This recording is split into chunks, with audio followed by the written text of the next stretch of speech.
friends. This is the second video of the chapter Retirement of a Partner.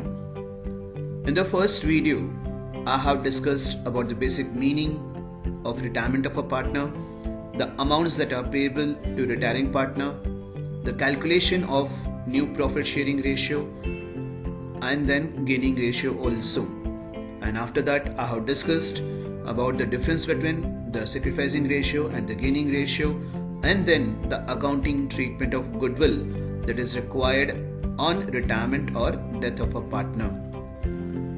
In this part 2 of the chapter, I will be discussing about the accounting treatment of revaluation of assets and reassessment of liabilities, accounting treatment of reserves and accumulated profits or losses, settlement of amount due to retiring partner, preparation of balance sheet, and then preparation of loan account of retiring partner.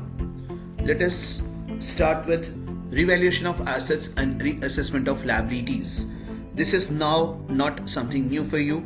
Very easy to understand the concept of the increase and decrease in the values of assets and liabilities. At the time of retirement or death of a partner, all the assets be revalued and liabilities be reassessed, and profit or loss be distributed among all the partners, including retiring or deceased partner, in their old profit sharing ratio. What entries are required for the same? If it is a decrease in the value of the asset, it is a loss and has to be debited to revaluation account. So the entry is revaluation account debited to asset account. Next, if it is increase in value of asset, we know it is a profit, and being a profit, it will be credited to revaluation account. Asset account debited to revaluation account. Increase in value of liability, we know if the value of liability increases, it is a loss, and being a loss, it needs to be debited to revaluation account. So revaluation account debited to liabilities account. Next is decrease in value of liability. If the value of the liability decreases, we know it is a profit, and being a profit, it needs to be credited to revaluation account. So the entry is liabilities account debited to revaluation account. Profit on revaluation. We know when you prepare the ledger account, we need to get the difference. If the total of credit exceed the total of debit, we say it is a profit, and profit has to be credited to partners capital account. The entry is revaluation account debited to partners capital or current account, as the case may be, but partners will get a credit in their old profit and loss sharing ratio. What if there is a loss? If the total of debit exceed the total of credit, it will be a loss on revaluation, and being a loss, the partners will have to be debited. So the entry is partners capital or current account debited to revaluation account. When you have this method of revaluation, in that case, the values of assets and liabilities are to be shown in the books at its revised values. Whatever the new value is there, the increase or the decreased value has to be shown in the books of accounts. Accounting treatment of accumulated profits or losses. All the accumulated profits or losses be allocated among all the partners, including the retiring or the deceased partner, as profits or losses have taken place when they were also partners in the firm. So the entry required for accumulated profits: reserve fund account debit, general reserve account debit, profit and loss account debit to all partners capital or current account. You have to take care over here, all partners, including the retiring or the deceased partner, in their old profit and loss sharing ratio. All partners capital or current account debit to profit and loss account debit balance, to advertisement suspense account, to deferred revenue expenditure account. The same thing I have discussed in my previous videos also of the other chapters like reconstitution and admission of a partner. So whichever the debit balances are there in the form of profit and loss account or deferred revenue expenditures which appear in the balance sheet on the asset side. These are the losses and these needs to be debited to all partners capital account in their old ratio. Specific reserves. If specific reserves like workmen's compensation fund, investment fluctuation reserve, etc. are more in value than the actual liability, the excess portion of these should be distributed among all the partners, including the outgoing partner, in their old profit sharing ratio, as it belongs to all of them. I have discussed the same topic in the previous chapter, that is admission of a partner, wherein I have discussed 3 different cases for specific reserves. If there is no liability, then the available amount of reserves will be credited to them in their old profit sharing ratio. If there is a liability which is less than the available fund, in that case the remaining amount will be credited to them in their old profit sharing ratio. And in case the liability is more than the available fund, then the revaluation account needs to be debited with the excess amount of that liability. Let us see the entry required. Investment fluctuation fund account debit, workmen's compensation fund account debit to all partners capital or current account. This is the entry when there is no liability against these specific reserves. Settlement of amount due to the retiring partner. On the retirement of a partner from the firm, the amount due to the retiring partner is computed as per the provisions of partnership deed. The amount due to him is either paid in cash or is transferred to his loan account, and the balance of loan is shown on the liability side of the balance sheet. There are always the options available. Either the retiring partner is paid in cash or the amount due to him can be kept as a loan. The amount of loan may be paid in various installments along with interest, or may be paid in a single installment as per the terms of agreement. What is the accounting treatment for the same? Let us learn something about it. If full amount due to retiring partner is paid in cash, the entry required is retiring partner's capital account debited to cash or bank account. If the amount due to retiring partner is paid partly in cash and the balance amount due is transferred to his loan account. Yes, we can see the entry over there. Retiring partner's capital account debited to cash or bank to retiring partner's loan account. Cash account will be credited with the amount paid and the loan account will be credited with the amount kept as a loan of retiring partner. What all important points are there to remember? In the absence of any agreement, the amount due to a retiring partner is transferred to his loan account. You will have to take care of this particular point while solving the sums. It may happen that in the sum there is no information whether the retiring partner has been paid or his due amount is to be kept as a loan, though we need to transfer to his loan account. In the absence of any agreement, the retiring partner is entitled to get interest at the rate of 6% per annum on his loan account. We all know that, we have learned the same in the chapter Fundamentals also. Any partner's loan will carry interest at the rate of 6% per annum in the absence of any agreement. Alternatively, the retiring partner at his option may take share of profit that has been earned by the new firm by the use of the amount due to him under section 37 of Partnership Act 1932. So this is an option available to the retiring partner. Either he can get the interest at the rate of 6% per annum on his loan account, or he can have the share in profit proportionately. Preparation of balance sheet of the firm after retirement of a partner. Let us see what all points are to be taken care of. After the retirement of a partner from the firm, balance sheet is prepared in the usual manner. However, following points be taken care of. Number 1. If retiring partner is paid in cash, the amount due to him shall be deducted from cash or bank account.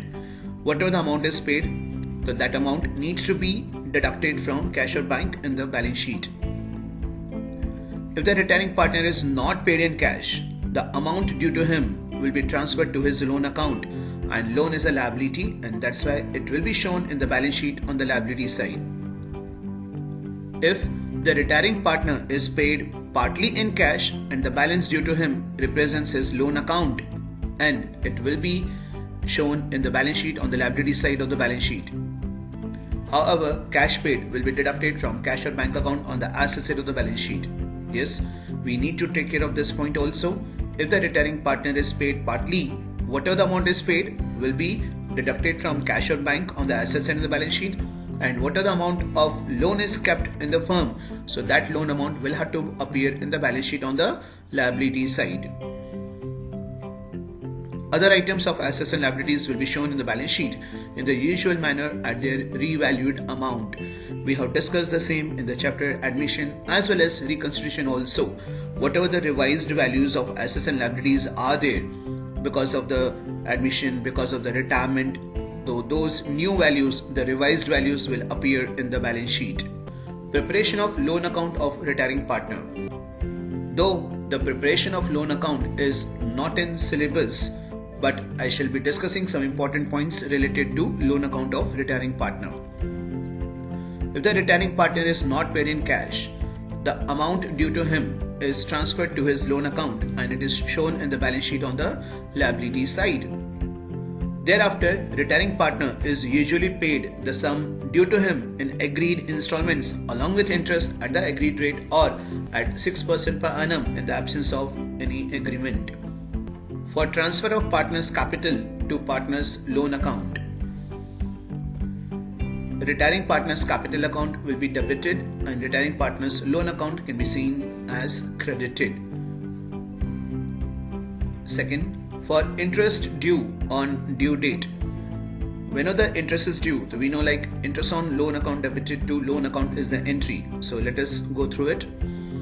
Interest on partner's loan account debited to retiring partner's loan account is the entry required for interest due.